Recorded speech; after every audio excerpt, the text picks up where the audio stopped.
A paz do Senhor, meus irmãos, minhas irmãs, sejam muito bem-vindos a mais uma aula desse trimestre. Eu me chamo Adriano Ricobelo, sou presbítero da Assembleia de Deus aqui da cidade de Franca, no interior de São Paulo. E hoje, a convite do nosso irmão presbítero Murilo Alencar, estaremos ministrando aos irmãos na lição de número 8 para os jovens, que tem como título A Consequência Destruidora do Prazer Carnal. Então, desde já, eu quero pedir a vocês que já deixem o seu like, durante a aula deixe o seu comentário e também compartilhe esse vídeo com mais pessoas, tá bom? Então vamos lá, dentro dessa questão da consequência destruidora do prazer carnal, vamos analisar esses pontos que foram colocados no título. Primeiramente, consequência. O que é essa palavra? É algo produzido por uma causa. É um efeito ou resultado. Então, pode ser um resultado natural e provável. Então, quando nós falamos de consequência, é algo provável que vai acontecer, é algo natural. Mas aqui o autor está dizendo no título que a consequência, ela não é boa, ela é destruidora. E destruidora aqui, a palavra é um adjetivo, que destrói ou que faz. Ela destrói ou faz. Faz o quê? Destroços. Então, o destroço causa devastação e desolação, ou seja, ele deixa marcas destruidoras.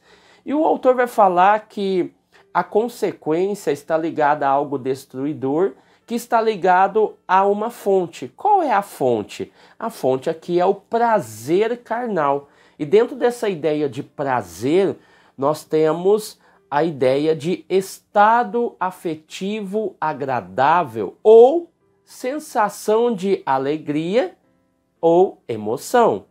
É uma satisfação de uma vontade. E quando a gente fala de sensação, a gente está falando que é um estímulo, seja externo ou interno.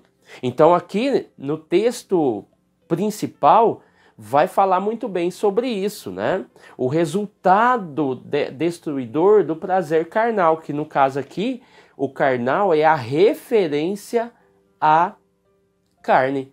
Então o texto principal vai tratar Daniel capítulo 5, versículo 26 ao 28, ao qual as palavras mene, mene, né? E mene é uma sentença. É dada uma sentença aos atos que Belsazar já estava cometendo. Não era um ato único, mas já vinha de longa data, e no final nós vamos ver o próprio pai Nabonido, em uma das suas deixadas, né, escritas cuneiformes, fazendo oração aos seus deuses por causa de Belsazar. Então não é um ato único, é algo corriqueiro que Belsazar já estava fazendo. Tekel, Deus faz uma avaliação e essa avaliação é negativa, e Peres, que quer dizer a divisão, né? Ou seja, há uma resolução do problema. Deus precisa resolver essa questão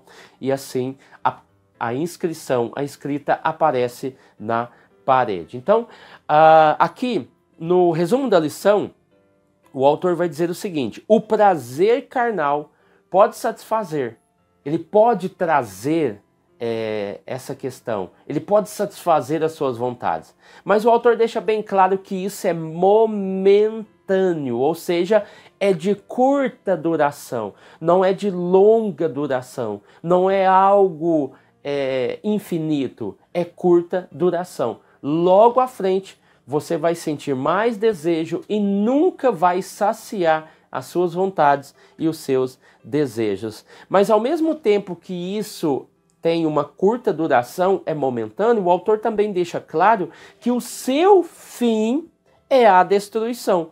Ou seja, é o que nós falamos no início da consequência. É o estado ou o resultado natural provável, vai acontecer. Se a pessoa anda em caminhos tortos, é provável, é natural que venha resultados destruidores, tá bom? Então, antes de nós aqui iniciarmos a nossa lição, gostaria de uma atenção à interação. Dentro da interação, na página 53, houve um equívoco aqui, então corrija aí em nome de Jesus.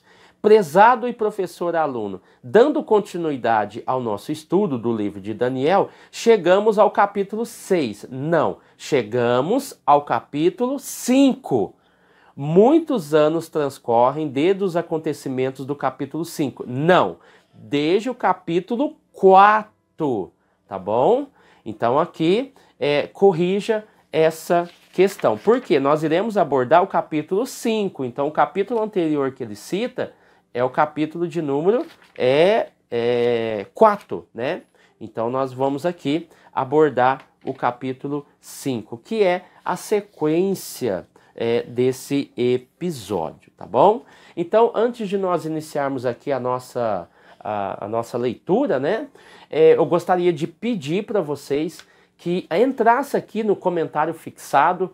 Nosso irmão Murilo Alencar deixará disponível gratuitamente o subsídio dessa aula. Também, se você quer conhecer a ferramenta EBD, o link também estará na descrição do vídeo, assim como o subsídio gratuito, e também no comentário fixado ele deixará o link para você conhecer a ferramenta EBD. Lá estará disponível materiais para professores, superintendentes, dirigentes, ou seja, para a sua escola bíblica dominical. Então é a ferramenta EBD que você vai clicar, vai acessar e vai conhecer o maravilhoso trabalho feito por esse canal Abra a Jaula. Mas você tem aí de bônus o subsídio gratuito na descrição do vídeo e também no comentário fixado. Amém, meus irmãos? Então vamos lá.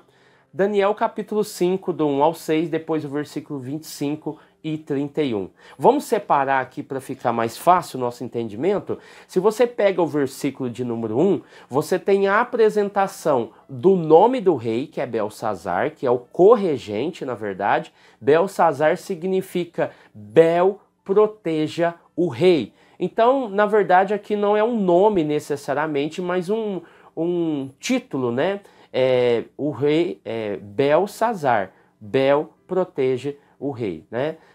Então aqui o rei Belsazar deu um grande banquete a 1000 dos seus grandes. Então nós temos a figura, a pessoa do rei, é apresentado o seu nome, tá? É apresentado o seu significado e também é apresentado que há um grande banquete. E esse banquete tem a presença de 1000 dos seus grandes. No versículo 2, versículo 3 e versículo 4, o autor apresenta a festa em si. O que aconteceu na festa? Quais são os pontos principais? O que estava envolvido dentro dessa festa, né? Estava envolvido o vinho, estava envolvido comida, estava envolvido a questão das taças que foram trazidas, as taças que eram do templo, que foram trazidas por Nabucodonosor e agora está dentro dessa festa. Enfim, é apresentado o cenário. No versículo 5 e versículo 6, nós temos a apresentação do clímax da festa, ou seja, o clímax da festa não é o evento em si, mas o que acontece de sobrenatural nela, que é a mão que escreve Mene Mene Tekel Parsin. O versículo 25, 26 e 25, 26, 27 e 28 apresenta a descrição da frase que aparece na parede da sala do banquete, da sala de festas. Então é apresentado essa mão escrevendo e o significado ao qual cada palavra significa.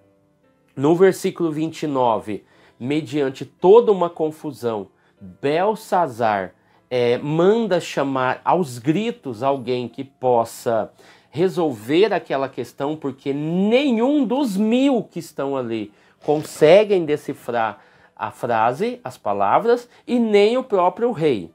No versículo 30 e 31, você vê dois fins trágicos. Primeiro, a invasão da Babilônia, e segundo, a morte do rei Belsazar, que no caso aqui é um co-regente. Então, dentro da introdução, vamos lá para os nossos pontos principais aqui da lição. Após a morte de Nabucodonosor, que era filho de Nabopolassar, que no caso aqui foi aquele que começou a erguer o Império Babilônico. Então nós temos o hábito de falar Nabucodonosor como pessoa principal, mas o seu pai foi quem iniciou, que foi Nabopolassar, tá? Então, Nabucodonosor, ele tinha o seu filho, que assumiu logo a sua regência, que chamava Evil-Merodach. Esse Evil-Merodach é o rei que deu honra especial ao rei Joaquim, que ficou em exílio, em cativeiro, durante 37 anos. Então, Evil-Merodach foi aquele que soltou o da prisão e também concedeu uma pensão, né? Jeremias capítulo 52, do versículo 31 ao 34, e 2 Reis capítulo 25, do 27 ao versículo 30. Depois de Evil-Merodach, nós vamos ver que, no entanto, ele foi assassinado por seu cunhado, Neriglissar, que no caso aqui foi 2 anos depois. 2 anos depois que Evil-Merodach assumiu o trono, Evil-Merodach foi morto, né, por seu cunhado. Isso tudo por causa de poder, óbvio, né? E o seu cunhado chamava Neriglissar. Então isso aconteceu 2 anos depois. Após o reinado de Neriglissar, o trono passou para seu filho, Labash-Marduk, né? E no caso aqui, que no caso de Neriglissar, ele casou, né, com uma das filhas de Nabucodonosor, tá? E daí como ele tinha direito parcialmente ao trono, depois que ele assumiu o trono e fez o seu reinado, ele passou para Labash-Marduk, né? Que no caso não recebeu apoio dos generais, não recebeu apoio dos nobres, e assim ele governou apenas por 9 meses, dando lugar a Nabonido após o seu assassinato. Então, assassinaram ele depois de um curtíssimo tempo de reinado, 9 meses, e eles colocaram Nabonido. Nabonido ele foi colocado pelos líderes políticos e também pelos generais que o escolheram. Nabonido era casado com Nitocris, tá? E teve filho, ou seja, quem foi esse filho que Nabonido teve com Nitocris? Foi Belsazar. É aonde Belsazar aparece nessa história. Amém, meus irmãos? Então, se gostaram aí, deixa aí o seu like aí, tá bom? Então, vamos lá. Tópico 1. O banquete de Belsazar e o hedonismo. Uma festa carnal e irresponsável. O rei, embriagado, ordenou que fossem trazidos os vasos de ouro, de prata saqueados do templo em Jerusalém, que foi trazidos pelo rei Nabucodonosor, tá? Então aqui, o autor deixa bem claro na própria revista que esses elementos que Belsazar traz para a sua festa foram trazidos pelo seu pai e há 50 anos atrás, que no caso aqui seria Nabucodonosor, tá bom? Pelo rei Nabucodonosor, não é seu pai, é pelo rei Nabucodonosor. E aqui nós vamos ver que esses próprios elementos, só para a nível de conhecimento, esses próprios elementos, Esdras, capítulo 1, do versículo 1 até o versículo 11, vai dizer que Ciro, quando ascende ao poder, ele devolve todo tipo de utensílio que Nabucodonosor havia trazido para a Babilônia. Êxodo capítulo 1, versículo 1 até o versículo 11, você vai ver que quando os 50 mil, a primeira leva volta, aí você tem entre a primeira leva e a segunda leva a história de Esther. A primeira leva que volta com 50 mil judeus, de um total de 1 milhão que existia nas 127 províncias, que no caso seria agora a Pérsia, né? E a capital ali era Suzã. Você vê que o rei Ciro liberta o povo para voltar para Jerusalém, dá uma ordem para que o povo doe dinheiro, prata, ouro, doe também alimentos, roupas, para que eles voltem e reconstruam o templo. E dentro dessa ordem, ele também ordenou para que fosse devolvido todos os utensílios. E Esdras diz muito bem que devolveram aí mais de 5 mil peças do templo e peças religiosas para que eles pudessem aí retornar e levarem de volta.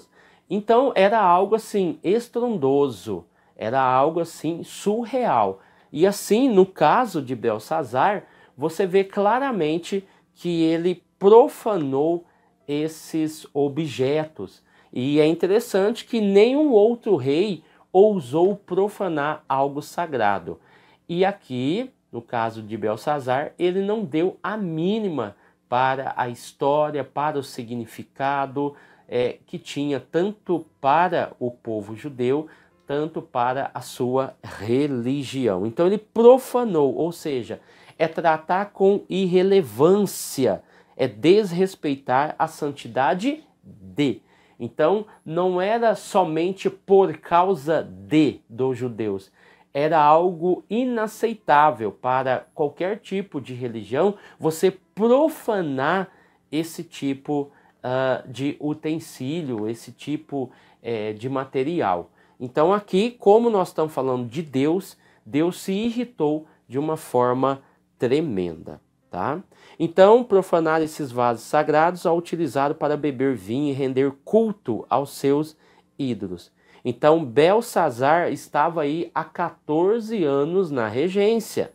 E Nabonido, que era o seu pai, estava na guerra contra os medos e os persas. Então, ali nós já estávamos vendo a queda da Babilônia pelos medos e persas, que estavam aí vindo com força total. E aí, as cidades caindo uma após a outra, em vez de Belsazar se preocupar com o que estava acontecendo, tentar ajudar, tentar fazer alguma coisa, e é interessante que não é só ele que não está preocupado. Existem 1000 dos seus grandes ali que estão ali festejando e que não estão nem aí para a situação. E aqui você vê que ele decide e se deixa levar por um impulso imprudente, tá bom? Então vamos lá. Entendendo isso, o autor deixa bem claro aqui também na página 55 que Nabonido encontrava-se ausente da Babilônia, então ele está ali como corregente e já não é há pouco tempo, é há muito tempo, há 14 anos, né, que Belsazar está ali sobre a corregência, tá? Então aqui o autor deixa bem claro, na ocasião os medos e persas preparavam a invasão da cidade. Então essa festa que aconteceu é uma demonstração de confiança perante os exércitos de Ciro. Então seus muros poderiam sim resistir a qualquer assalto que poderia vir sobre a Babilônia. A fartura em mantimentos e as fontes inesgotáveis de água poderiam fazer com que a cidade sobrevivesse durante um bom tempo ao cerco. E às vezes poderia até conseguir uma certa vitória nesse primeiro momento. Mas a festa dada por Belsazar mostrou descaso com aquilo que deve ser prioridade aquilo que deve ser essencial e aquilo que deve ser urgente. Não é assim que acontece na nossa vida? As coisas estão difíceis, as situações estão nos cercando, os problemas estão acontecendo e nós estamos fazendo pouco caso da situação. E não estamos colocando toda a nossa força, toda a nossa capacidade, toda a nossa inteligência naquilo que é prioridade, naquilo que é essencial e naquilo que é urgente. Estamos colocando tudo aquilo que nós temos naquilo que é frívolo, naquilo que é passageiro, naquilo que não é sustentável, naquilo que é passageiro. Então nós temos que tomar um pouco de cuidado quanto a isso. Você deve passar esses pontos aí para os seus alunos, tá bom? Subtópico de número 2, a festa profana. Como muitos, Belsazar deixou-se levar pelos desejos e pela imprudência. Acabou por profanar, de forma consciente. Possivelmente sabia da humilhante experiência de Nabucodonosor com Deus, lá no capítulo 5, lembra?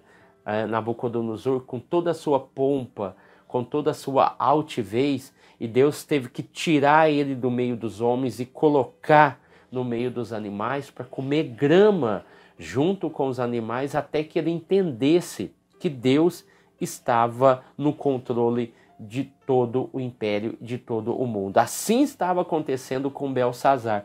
O seu coração altivo, os seus olhos elevados, a sua falta de compromisso, a sua falta de prudência, não era questão de experiência. Ele já estava no poder há 14 anos. Ele sabia muito bem como funcionavam as coisas. Ele deveria ter se protegido, ele deveria ter protegido o seu reino.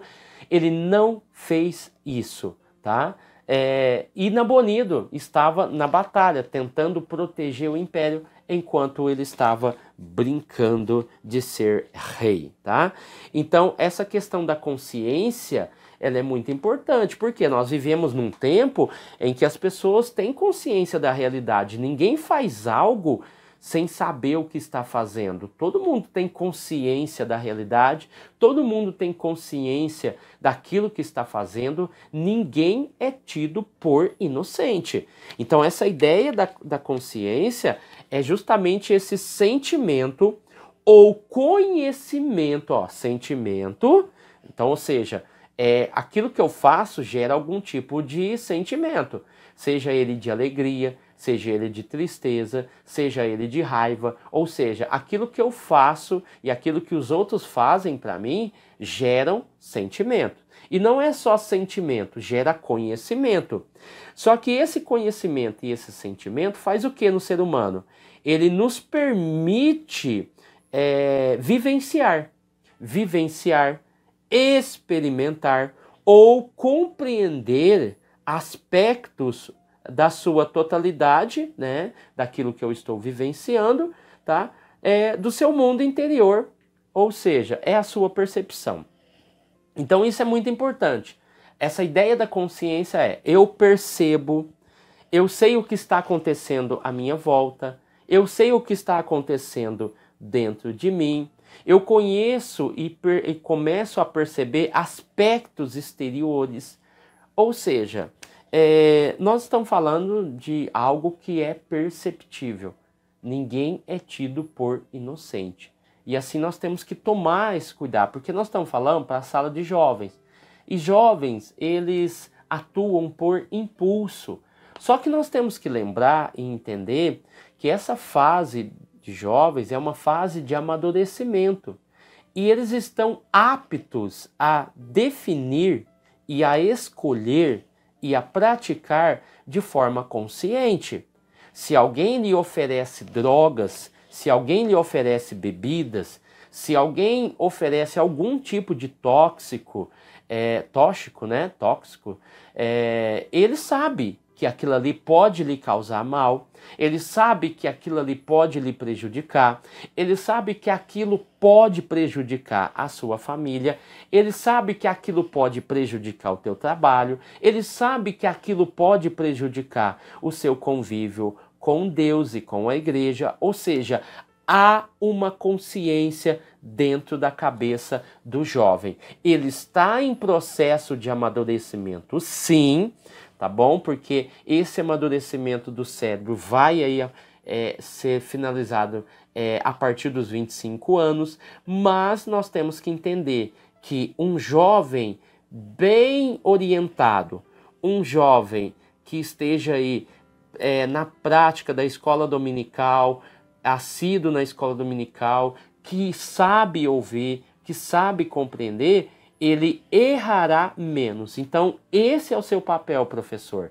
É conscientizar esse jovem a respeito da realidade. Por quê? Vai ter momentos na vida dele que ele vai ter que decidir. E essas decisões, elas podem ter um caráter e uma consequência momentânea, e ela pode ter uma consequência a longo prazo.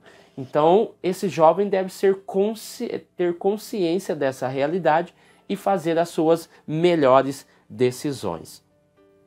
O perigo do hedonismo. O banquete extravagante de Belsazar simboliza a busca pelo prazer carnal e a indiferença espiritual na sociedade. Então, esse impulso imprudente fez com que determinasse naquele dia a sua derrota e a sua morte. Os hedonistas defendem que a coisa mais importante na vida é a conquista do prazer e a fuga do sofrimento.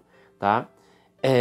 Você vê claramente a busca pelos utensílios sagrados. Então isso é uma ânsia, é um desejo, é uma vontade, é uma imposição, é um autoritarismo, tá? Você vê a bebida que foi colocado nas taças e você analisa que eles deram louvores aos deuses. Ele convidou as mulheres do harém e também convidou 1000 dos seus grandes. Tudo isso para quê? Para satisfazer os seus desejos e também satisfazer o seu prazer, a sua alegria momentânea. E é interessante que ele busca a fuga do sofrimento. Talvez, a Bíblia não diz, mas talvez ele poderia pensar o seguinte: estamos sendo cercados. Nabonido não consegue mais conter a fúria e o expansionismo persa, medo persa. Então, já que está tudo perdido mesmo, eu vou dar uma festa, eu vou dar um banquete, eu vou me deleitar nas delícias que o reino pode oferecer, porque hoje pode ser a minha última noite. Então assim pensa muita gente. Tá tudo perdido mesmo, eu já saí da igreja, eu já estou no mundo das drogas, eu já estou no mundo da bebida, então eu não tenho mais o que perder. Então eu vou me envolver, eu vou me aprofundar, eu vou afundar-me dentro dessa situação e vou viver a vida do jeito que ela quiser. Então isso pode ser um problema muito grave, porque tem muita gente pensando isso. Já que eu estou nesse caminho, eu vou continuar porque não tem mais volta, então eu vou ficar aqui mesmo. Então tome cuidado, porque o prazer nas drogas, no álcool, na pornografia, na música, está atrelado à fuga daquilo que é desconfortável. Então, se tem algo que é desconfortável para mim, eu busco uma fuga. Pode ser a pornografia, pode ser as drogas, pode ser a bebida, pode ser a música, as músicas que nós temos hoje aí que nada edificam, enfim, pode ser uma série de coisas. E uma das fugas que pode acontecer, que é muito grave também, é o suicídio. Mediante uma situação, as pessoas, para fugir da realidade, elas podem se suicidar. Então tome muito cuidado com o seu jovem. Se você perceber alguma coisa, converse com os pais, né? Procure a ajuda do pastor, o líder que possa te auxiliar, porque às vezes aquele jovem pode estar sofrendo. E uma das fugas que ele pode encontrar é o suicídio. Então tome muito cuidado e avalie, perceba esses pontos, tá? Então a fuga do desconfortável, uma dor, uma angústia, o medo. A fuga da realidade é um paliativo, tá bom? Os problemas serão abafados por um tempo, mas continuarão ali. Então isso é muito grave. As pessoas buscam uma fuga e tentam usar esses meios como algo paliativo, mas o problema continua ali, não foi resolvido. É preciso que se enfrente esses problemas e resolva esses problemas, sejam internos ou externos, para que nenhum mal venha suceder depois, tá bom? Então vamos lá. Continuando aqui, subtópico 3. Comportamentos libertinos na sexualidade, uso de drogas, na exploração de outros para uso pessoal. Vivemos uma época de excessos. Então a revolução sexual trouxe isso, né? É uma perspectiva social que desafia os códigos tradicionais de comportamento. Nós vemos aí a partir da década de 60 até aí os meados de 1970. Então essas relações sociais, fora das relações heterossexuais e monogâmicas, aborto, homossexualidade, a própria sexualidade, nós vamos ver também a cultura woke surgindo aí a partir de 2010, os grupos de LGBTQIPN+, surgindo aí com força total, o feminismo, a linguagem neutra, a ideologia ou identidade de gênero, né, tem aí feito com que os padrões tradicionais, os padrões sólidos sejam dissolvidos, né? Então nós estamos vivendo uma época de excessos e tudo isso está acontecendo. Então as drogas são atrativas, a comida, as notícias, os jogos, as compras, o sexo, as redes sociais são algo que são exageros, estão trazendo muitos prejuízos para os nossos jovens e estão também aí trazendo muita morte e muita destruição, tá bom? Vamos lá. Então, entendendo isso, vamos aqui para o nosso tópico 2, o enigma na parede, a escrita na parede. Então aqui o autor deixou um subtópico muito bom, tá bom? Que está no comentário bíblico Beacon, página 505, eu não vou ler aqui, ele traz algumas fontes de Xenofonte, tá? Muito importante aqui, na verdade ele traz duas fontes, 2 pontos aqui, e fala sobre Nabonido, fala sobre Belsazar, então é importante você ler depois e trazer algo aí para os seus alunos. Então o subtópico de número 1 fala sobre a escrita na parede, e interessante que o versículo 1 diz que ela foi de repente. Isso é muito grave, porque ele está vivendo há 14 anos como corregente. Ele dá uma festa para os seus grandes. E de repente aparece a mão e começa a escrever. Então é algo inesperado, algo que ele não poderia de forma alguma prever, tá? Vamos lá. A euforia deu lugar ao silêncio e o pavor tomou conta de todos, tá? Capítulo 5, versículo 5. Na parede branca do salão do banquete apareceu uma mão. E essa mão escreveu. Ao ver a mão, o rei não sabia o que pensar. Ficou pálido de medo. Começou a tremer da cabeça aos pés. Então tome muito cuidado, alerte os seus jovens, que as coisas podem acontecer de maneira repentina.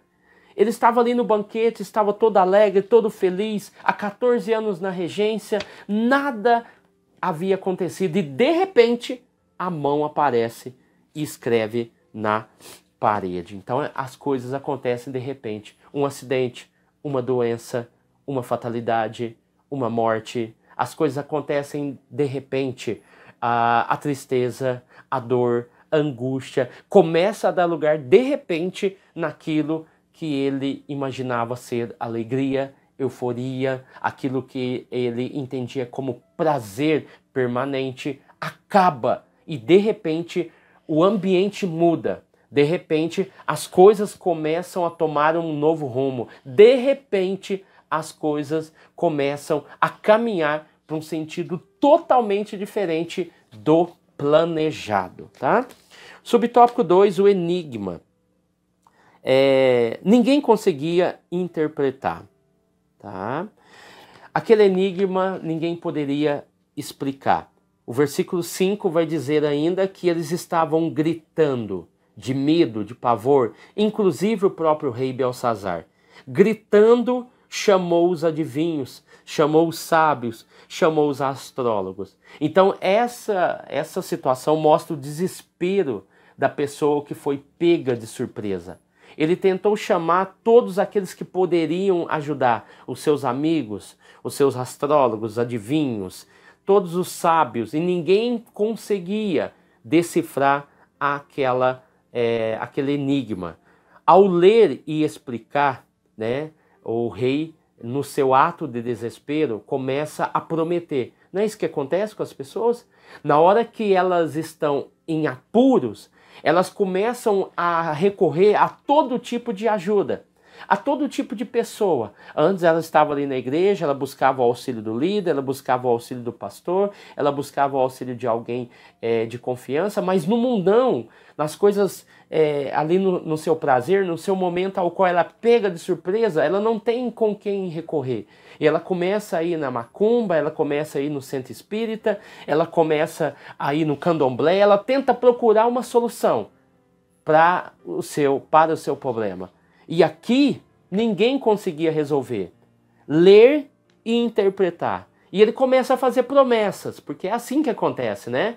Ah, mas se acontecer isso, eu te dou isso. Senhor, se o Senhor me tirar daqui, eu vou voltar para a igreja, eu vou fazer isso, eu vou fazer aquilo. A gente é cheio de promessas quando a gente está em apuro. E o rei aconteceu a mesma coisa. Ele diz, quem lê e quem explicar esse enigma será vestido com roupas de púrpura, colocará-se uma corrente de ouro no pescoço e ele será colocado como terceiro no reino. Ele prometeu coisas ali que ele não sabia e que ele não poderia sustentar. Ele colocaria essa pessoa como terceiro, porque ele era o segundo, ele era o corregente, e o primeiro era o seu pai. Então você começa a tomar atitudes aleatoriamente, porque numa situação dessa, ele deveria ter recorrido a Naboni, do seu pai, para colocar o terceiro. Mas, num ato de desespero, ele começa a fazer promessas para fugir daquela situação e arrumar uma válvula de escape. Subtópico 3, Daniel é chamado. A rainha se lembra de Daniel e faz referência ao seu nome. Então a rainha mãe ouviu os gritos de Belsazar e os convidados de honra, tá? E ela tenta acalmar os convidados e o próprio rei, dizendo, não se assustem, não fiquem pálidos assim. Então, em momentos de crise, sempre tem alguém que possa acalmar a situação. Você talvez possa ser esse moderador que pode acalmar esse coração, essa alma que está precisando de ajuda, que está precisando aí de um alívio, de um refrigério, de uma resposta. A rainha mãe entrou no salão e tentou acalmar o coração de Belsazar, tentou acalmar o coração daquelas que estavam ali e propôs uma solução. Qual foi a proposta da solução? Chame Daniel. Daniel tem experiência. Chame Daniel, porque Daniel interpreta sonhos. Chame Daniel, porque ele tem o espírito dos deuses e aqui ele tem a presença de Deus. Então, ele é lembrado não pela sua fama, não pelo seu nome, mas pelas suas qualidades, ele tem sido lembrado. Então, quando as pessoas olham para nós, como elas lembram de nós? Pelo nosso nome, pela nossa riqueza, pelo nosso carro, pela nossa casa, ou pelas qualidades éticas, morais e espirituais que nós temos. Então, o versículo 11 vai dizer: há um homem que tem o espírito dos deuses. Ele desvendou os segredos sobrenaturais do seu avô, Nabucodonosor.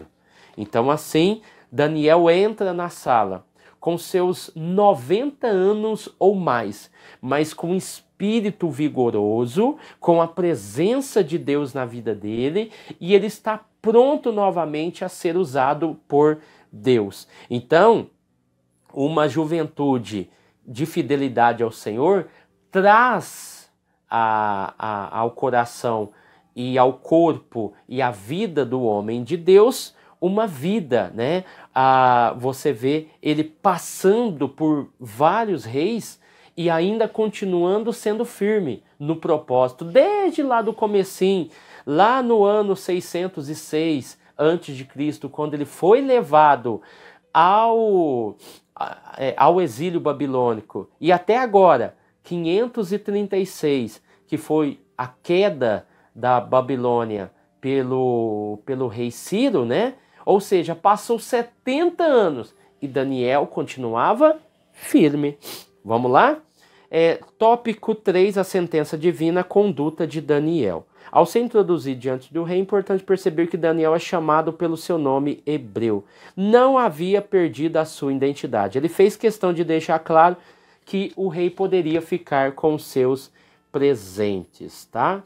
Então, aqui, o autor deixa bem claro, né? Porque ele pede para o rei ficar com os seus presentes, tá bom? E, se possível, poderia doá-los, porque com 90 anos tem muita coisa, irmãos, que não tem mais sentido. É por isso que a juventude é diferente da fase dos 60 anos para frente, né? Porque tem muita coisa que não tem sentido, muita coisa que não tem valor mais. Aí quando você chega a uma certa idade, você vai ficar pensando, gente, pra que eu fui brigar por isso? Pra que eu fui discutir por causa disso? Por que eu fui fazer isso? Por que eu fiz aquilo? Por quê? Tem coisa que só tem sentido para a fase dos jovens, mas não tem valor nenhum. Tem sentido, mas não tem valor. Quando você chega numa idade, você dá valor às coisas, você dá valor ao tempo, você dá valor ao momento, você dá valor às pessoas. Então tenha uma idade, principalmente aí quando você entra na casa dos 30 para frente, você começa a dar valor a pequenas coisas, tá bom? Vamos lá. Então ele não queria presente, só queria ler, interpretar e explicar para o rei. Então qual eram as qualificações? Versículo 12. Daniel pensa com muita clareza. Daniel é sábio. Daniel é inteligente. Então, já que ele tem esses atributos, ele pode interpretar sonhos, explicar coisas misteriosas e resolver assuntos difíceis. Ele explicará o que está escrito na parede. Então, não é só revelação. É falar sobre coisas difíceis. É instruir sobre coisas assim. Então, aqui, falsos profetas vivem de benefícios e profetizam de acordo com a conveniência. Versículo 22, Daniel disse que Belsazar sabia da história do seu avô, o mesmo assim não se fez humilde. Desafiou o rei dos céus, trazendo os copos, deu louvores aos deuses e não deu glória a Deus. É por isso, o texto vai dizer, porque você pega do versículo 22 ao 24 desse capítulo, e ele vai dizer, é por isso que mandou essa mão. Então, nada estava acontecendo por acaso. Então, não adianta ficar no pecado e achar que não vai ter consequências, tá? Ele exalta Belsazar sobre a sua prepotência pelo seu pecado. Isso nós vamos ver no versículo 18 ao 20, né? Voltando aqui um pouquinho, Daniel relembra sobre o poder que Nabucodonosor tinha, mas ficou vaidoso, teimoso e cheio de si, e foi derrubado do poder e perdeu toda a sua glória. Então você vê que a profecia que foi liberada é de acordo com as atitudes de Belsazar. O significado da escrita, mene mene, cortou ou foi cortado. Tekel foi pesado na balança, né? E Pérez é a mesma sentido de Parzim, ou seja, foi dividido o teu reino. Contou os dias e resolveu ter dominá-lo, tá? Pois pesou pouco na balança. Então, o resultado é a divisão do reino. O juízo concretizado, subtópico 3, naquela mesma noite a palavra se cumpriu e o rei foi morto pelos caldeus. Dario entrou e tomou a cidade da Babilônia, tá? Não houve tempo, morreu naquela mesma noite. Ajuize os seus alunos a questão do tempo. O nosso tempo é precioso, o nosso tempo é importante. O que passa dos 70 é com muito enfado e cansaço. A vida é como um sopro, a vida é como uma fumaça. Logo vemos, logo desaparece. A vida é muito frágil. Em um momento você pode estar aqui, amanhã não estaremos mais. É interessante que, para encerrar aqui, Nabonido tem uma inscrição, né, que foi registrada num enorme rolo, né, em escritas cuneiformes, a oração de Nabonido aos seus deuses, né, que foi registrada nesse rolo em letras cuneiformes. E foi encontrada em um zigurats, em Ur dos caldeus, né? E essa escrita foi endereçada ao deus Sim, que era o deus Lua, né? Adorado pela Babilônia. E olha o que ele diz na oração dele ao deus Sim. Quanto a mim, Nabonido, o rei da Babilônia, o venerador da sua grande divindade, que era o deus Sim, que eu possa ser satisfeito com a plenitude da vida. E quanto a Belsazar, o primeiro filho, alongue os seus dias, não permita que se volte ao pecado. Até o próprio Nabonido, que era pagão, sabia das consequências de viver uma vida desregrada, uma vida em pecado. Se Nabonido fez uma oração ao Deus Sim, pedindo essa proteção e sabia que poderia ter consequências, imagine nós, irmãos, que nós sabemos e conhecemos através da Bíblia Sagrada que existe uma consequência para os nossos pecados. Então, ajuize, aconselhe os seus alunos a não praticar e a não fazer aquilo que Belsazar fez. Amém, meus irmãos? Que eles tenham uma vida de temor a Deus, uma vida de busca a presença e santidade do Senhor. E assim nós encerramos a nossa aula. Queria agradecer mais uma vez ao nosso presbítero Murilo Alencar pela oportunidade. Que Deus abençoe a cada professor, abençoe sua casa, sua família. Fique com Deus. E até o próximo vídeo, em nome de Jesus.